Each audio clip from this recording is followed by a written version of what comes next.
Ladies and gentlemen, please welcome the only person who misses Justin Trudeau more than Susan Delacourt, the Conservative leader, Pierre Poilievre.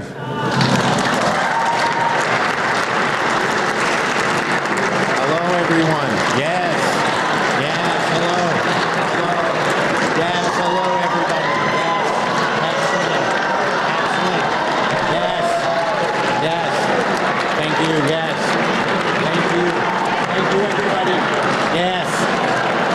Yes. Thank you. Thank you. Yes, yes. Very nice, very nice. Good evening, gentlemen and biological clocks. I am Conservative leader and star of This Hour Has 22 Minutes, Pierre Poilievre. I'm sorry I'm late. I just came in from my riding in Bubble River. Sorry, I wrote that down weird. Baby butter crop top. It doesn't matter. I know it. I know it. I know it. Okay? I'm not really sure where I will be sitting yet. It doesn't matter. I'll just take that guy's chair. It'll be fine. I'll just take a chair. Okay, so I've written down a few things that I would like to say. Oops, sorry. That's the ballot from my last election. Yeah. I'm on here somewhere. I don't know. This makes it really hard to vote. Wow. Well, I gotta say, yes, yes, yes. So, you guys remember when I lost for a minute and didn't have a job in politics? I felt like I was 15 again. Yeah, I didn't know what to do as a regular man, right? I didn't know I was allowed to date an astronaut. My new campaign manager, Steve Outhouse, don't laugh, it's a regular name, everybody has it, it's very common. It's very, very common. He says that I have to be more likable. So he sent me out here, he said, can you convince everybody that you're likable in 90 seconds? And I said to him, I can say all the likable things about me in way less than 90 seconds. Right. And if not, we'll just hire an actor to be likable for me. Yeah, we found me on the CBC. That's right, I know, right? CBC. I don't know who the cuckold is here more, me or me. I love the CBC, by the way. I think it should be funded more, to be quite honest. You can quote me on that. Write that down. Guys, write that down. I'm going to fund the CBC even more. Quote that. All right, sorry, reporters. I know that I haven't been the nicest to you. I'm very sorry. I love reporters. Just, don't talk to me before I've had my morning coffee. I like tea, by the way. Any NDP here? Any NDP? Oh yeah, whose +1 were you? Boom, roasted. Don't worry, I will be roasting all relevant parties. The Green Party. Moving on. I'd make fun of the Bloc, but honestly, I never know what they're even saying. It's crazy. Yeah.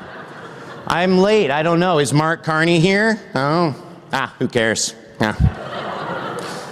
It must have been annoying eating dinner next to the elbows up guy, right? Just up like that. I'm gonna put him down. It's rude, okay? He's doing my ideas as well. Pipelines and firing everybody is what I would do. Yeah, this proves it wasn't my policies you didn't like, it really was me. Yeah, it really was. So this is the new me, okay? Take me in. I'm likable now. Yeah? Does anyone want to yell, lead us, Big Daddy? Anyone want to yell it out, please? Please yell it out. All right, well, before I leave, in honor of me and the Conservatives, I will reveal our new slogan. Long live the CBC, long live the CBC, long live the CBC, long live the CBC. That's right, long live the CBC. Long Long live the CBC, everybody. Long live the CBC.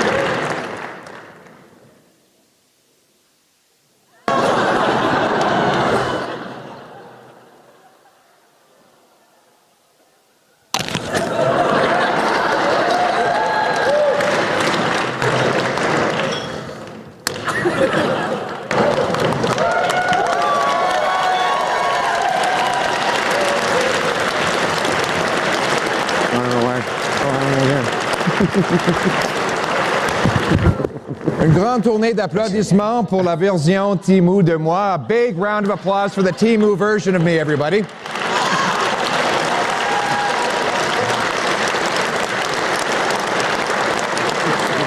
As you know, Chris stars on This Hour Has 22 Minutes, which is the second funniest satire on CBC after Power and Politics. You know, Chris is actually the most expensive comedian at the CBC, and in fact the most expensive in the entire world if you measure on a cost per laugh basis. Now, just to be clear, to all the CBC staff who are gathered here today, don't believe what you hear. And by the way, when I speak of CBC staff, I'm not just talking about the PMO comm shop, I'm talking about all of you. I never said I was going to shut down the CBC. I said I was going to defund it, which means that we can find some creative funding methods to keep it going. Like maybe they could move their head office to a Caribbean tax haven so that Brookfield could pay for it. The company might have some spare office space above that bicycle shop in Bermuda. Or another revenue source would be for David Cochrane to start charging for the water he carries for the Liberal Party. The third way is for me to donate royalties. And I'm announcing that I will do that today. Royalties for all those who copy me, imitate me, or steal my ideas. I think Mark Carney is here today. He wanted to have an impersonator of his own, but then he discovered that Mr. Burns is a cartoon. But who's ready to tax the tax? Build the homes. Oh, wait a sec here. They gave me my speech for the January Conservative Convention. Geez, there's got to be some content in here I can use. Down with the out-of-touch elites. Oh, wrong crowd. I know. No more greasy lobbyists. Oh, that's not going to work either. Fire the overpaid consultants. Oh, I see Regan Watts is here tonight, so that's not going to work.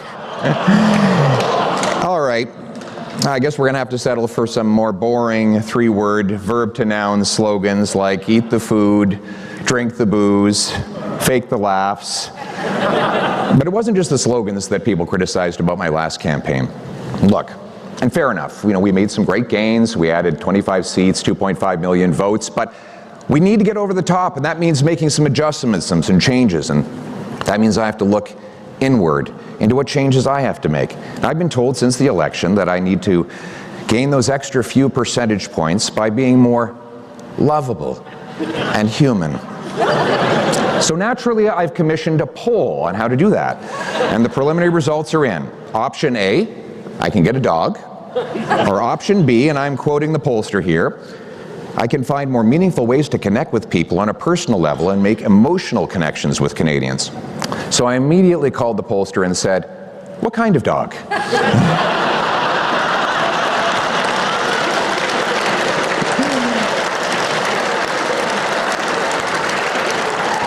Now, clearly, we Conservatives do need to be a lot more pleasant. And I hear these reports about people kicking in doors, calling each other snakes, yelling, and I thought, who leaked this morning's staff meeting? But come on, none of you really believed Chris d'Entremont's story. about being threatened and intimidated by my whip and my House Leader. Have any of you actually seen my whip and my House Leader? Andrew Scheer has not intimidated anyone in the history of man. And Chris Workington, well, he is so skinny, he's like the poster child for long-term Ozempic abuse.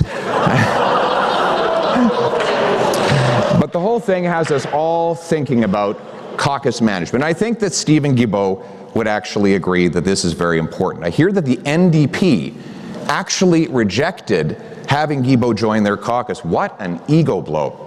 Come on, Don. Is Don Davies here tonight? Don, come on, man. Beggars can't be choosers. And surely Stephen Guilbeault's brand of crazy would fit in right between the delegation of furries and the Queers for Palestine. I see that Elizabeth May's here, and that's great, but I have to say I get a little nervous around Elizabeth because she's a hugger, and of course, I'm allergic to feelings. So we'll go back to the NDP. The NDP does have a table tonight, not a full table. They don't have official table status. But we can't forget about the NDP the way Canadians did in the last election. And isn't it great to have the Prime Minister here tonight? Right here in Canada, of all places. So he's been dodging me in question period, but Prime Minister, I don't take it personally, so let's put those differences aside and let's give him a big Grey Cup welcome tonight, everybody.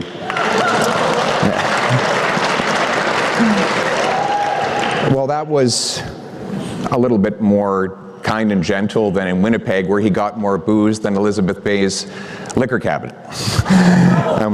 An economist, Mr. May is, Mr. Carney, of course, is an economist, and economists deal with incentives, and I understand he promised that the media outlet that gave him the biggest applause would get the biggest bailout tonight. But he is right about one thing. Canada does face an existential crisis and threats against our sovereignty from a foreign leader. Let's take a look at what we're dealing with here. We're dealing with a very tough guy who's staring us down and facing us with a number of very big threats, so all of us have to come together and get on message. But the trouble, Prime Minister, is I'm having a difficulty finding out what the latest slogan is, and you know how much I love slogans. And we're all wondering how you went from elbows up to who cares? And we're told that the answer is that the big change happened when the President threatened you that if you didn't back down, then he would grab you by the pipeline. It certainly has been a busy time for the Prime Minister in international travel, checking on his investments, trade negotiations. If he's not been fighting for mom and pop shops like Brookfield, trying to get into Gulf states, we haven't seen such an altruistic champion of Canada's economy abroad since the Chinese lent us Dominic Barton. But the Prime Minister can't do this work all on his own. Dominic LeBlanc can't do it all for him either. I think Dominic now has more portfolios than any minister in Canadian history. I think he's just added heritage to it. Prime Minister, give Dominic a break. Please let him focus on the thing that is most passionate in his life, like giving contracts to his closest family members. Now, before I take my seat and grimace my way through the rest of the evening, let me say I can't wait to be Prime Minister so that I never have to come back to this God-forsaken event. As you know, I've banned all of my MPs from coming to this event, so as soon as I find out that I was here, I will be kicking myself out of caucus. But in the meantime, on behalf of Doug Ford, let me propose a toast to the Parliamentary Press Gallery. Without you, anonymous sources would have to get a real job. So, everybody, please raise a glass to the Parliamentary Press Gallery. How's that for a change in tone? Thank you very much, everybody.